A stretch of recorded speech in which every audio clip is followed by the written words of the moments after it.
Patrick at Pals. Well, the 55 Ford is going to get new springs and new tires.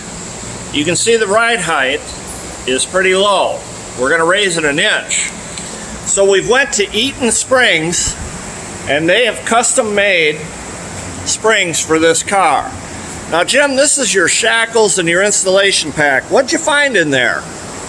I think they got a sense of humor over there at Eaton Springs. I open up the pack and I look, and at first I'm like, oh, what extras they give me? They gave me a bottle opener. I don't know what that's for. And there's this little plastic thing. I started looking, that's a pack of Band-Aids. So Eaton Springs says you might cut yourself and need a Band-Aid, and it might drive you to drinking. That's what I think. You know, folks, you just gotta love a company that's got a sense of humor.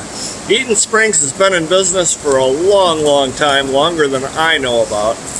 They make custom springs for all types of cars.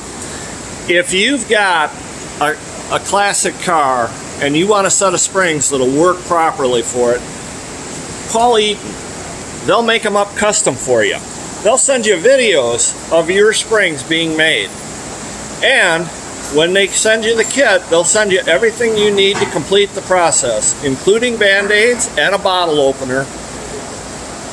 If you've got a classic car, bring it to Pals. And if you need springs for your classic car, call Eaton. They're wonderful people to deal with. See you soon.